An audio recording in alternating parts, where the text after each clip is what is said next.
free cars for life.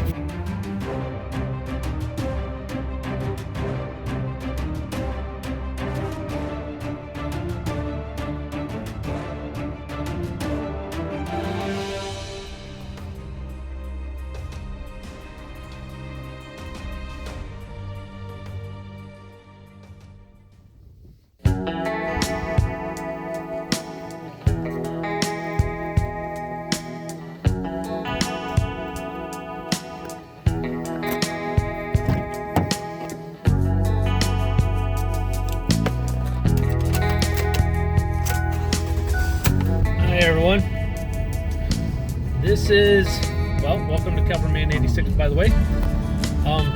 This is part 2 of the great experiment.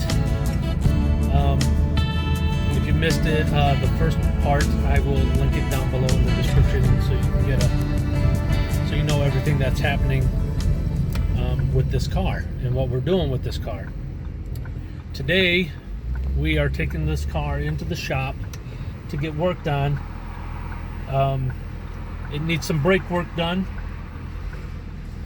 Like I said before in the last video, this car has been sitting for a year before we got a hold of the car. So I'll see you at the shop real quick. So like I said, the reason we're bringing the car to the shop is to get brake work done. I noticed that after a while of me driving back and forth to work and such, that it sounded like there was a little bit of grinding, even when I wasn't pushing on the not gas pedal, the brake pedal. It sounded like there was a little bit of grinding. So I'm not sure. I'm not a mechanic. I know nothing about cars other than how to freaking drive them. That's why I bring the cars to the shop to get it worked on. I told the guy, I said, I don't know if the caliper, one or more of the calipers are kind of sticking. I don't know. This is the first time we've taken this car into a garage. So I'm going to let the pros work on it and get it all worked out. Right now, Julie is inside giving them the key and stuff for the car. We're going to leave it here overnight for them to work on it tomorrow. And I'm assuming that we'll get it back tomorrow sometime. I mean, we made an appointment and everything, so we should be on some sort of schedule. So I'll get more into this experiment in a bit.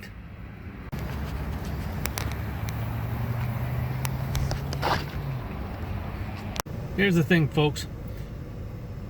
I have spoken on, or about, I should say, many kind of different topics. It doesn't matter what kind of topic, many topics. But one of the biggest topics that I've gotten the most pushback over the years is about personal finance. Me and Julie were coordinators for the Dave Ramsey program, the Financial Peace program, for many years. We don't do it anymore.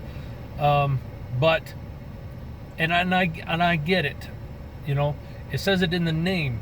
It's personal finance. It's right there in the name. And I get people don't like to be told what to do, how to do it, and all this jazz. So I've actually stopped giving advice. I've stopped, unless somebody asks me directly, I've stopped giving personal finance advice. And believe it or not, we haven't even gotten into this experiment yet. I mean, full blown into it. And I've already received some pushback. Not much, but I've gotten it. One person told me, when I explained to him face to face what we were doing, they told me, well, that's not going to work. And they've never even done it before.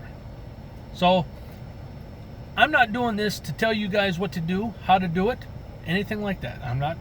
You do what you do. You. That's it. I'm not. It's not going to hurt my feelings if you keep buying cars with debt. It's not going to hurt my feelings if you take this seriously and decide to do it yourself. Whatever you want to do, that's perfectly fine with me. We'll still be friends. So I'm just giving you guys options. I'm showing you what you can do. Like I said, if you don't want to do it, that's fine. No big deal. So I'll get back to you guys tomorrow about what the turnout was with the car. We will, like I said, I'll just bring you back tomorrow and tell you what's what and things like that, and then I'll add some more stuff to you guys tomorrow. Okay, guys, it's a couple days later. It isn't because they needed 2 days to fix the car. The car only took a day to fix, not even a whole day. They did do an inspection on the whole car, like we asked them to. It did need front brakes, and they replaced the front brake. They did replace the front brakes. There were some other issues that they found, which we were slightly aware of. Some of it was we did know about. The owner did tell us that there could be a problem with this or that, and they did find another thing that we were unaware of, which is it's what you get when you're buying used cars, especially from a previous owner. So that's no big deal. We're in the process of saving for those other repairs, but and I'm sure there's people that watch this little series that I'm doing and thinking, well, why didn't you just go out and get a nice reliable car?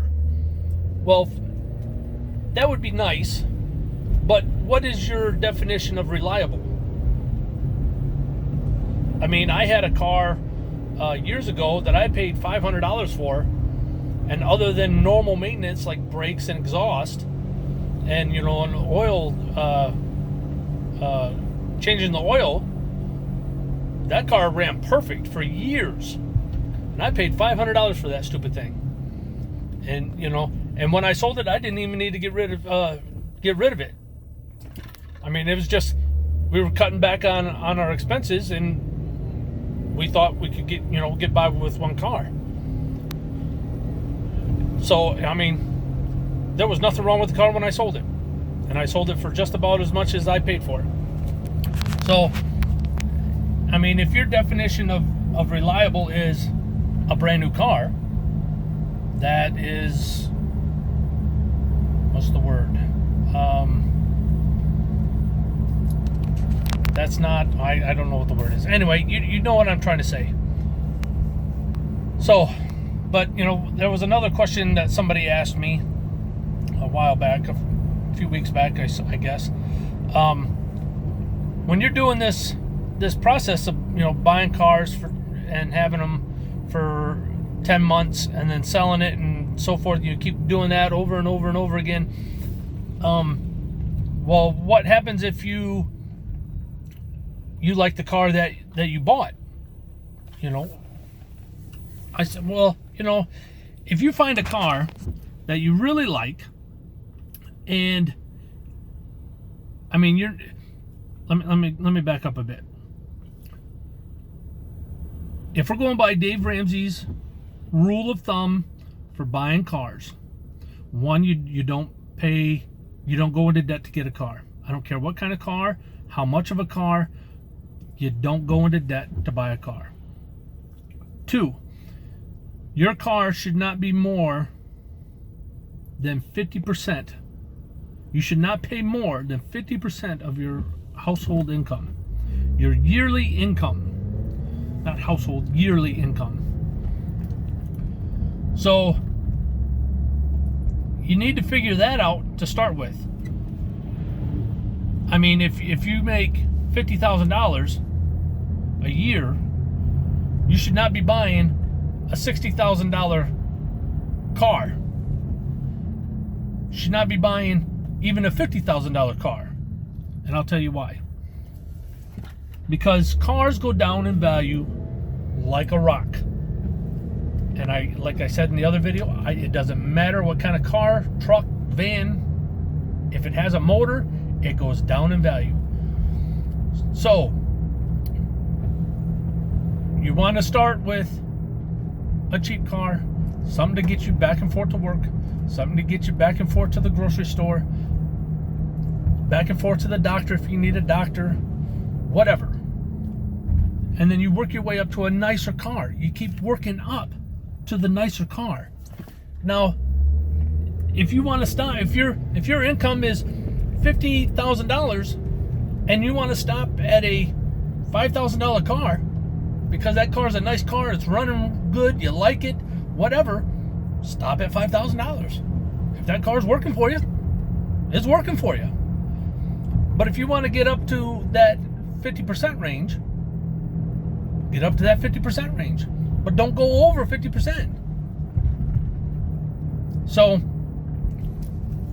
that's just how we're thinking. That's how we've done things.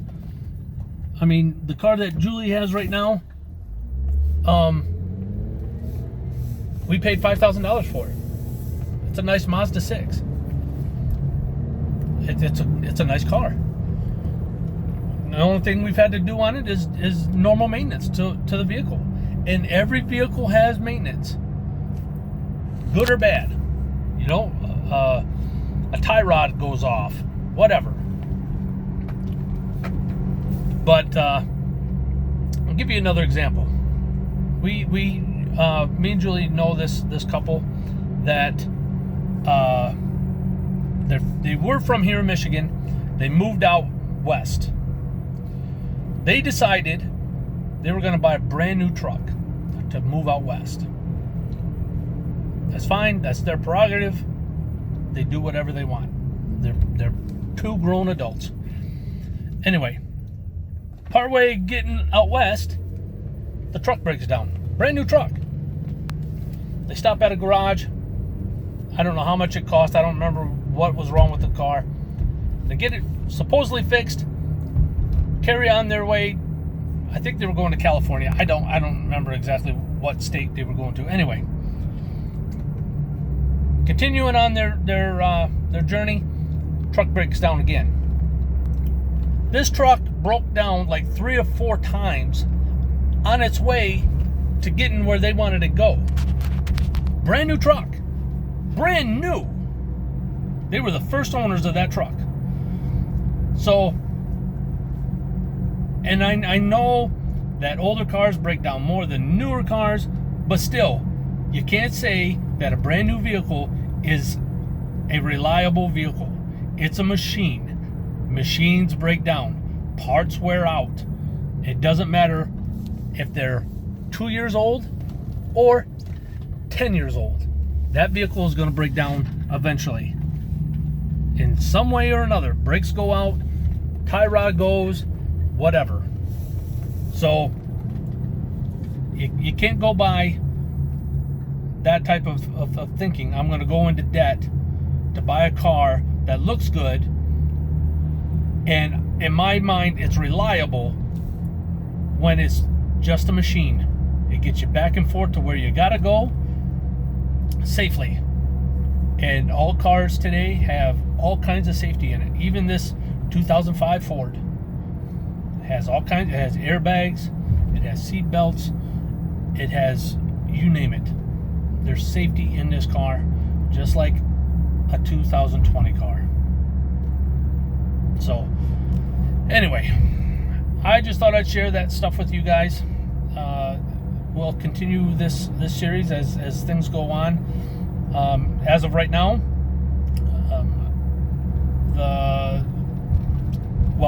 this car still has to have some repairs done, like we're going to be doing. But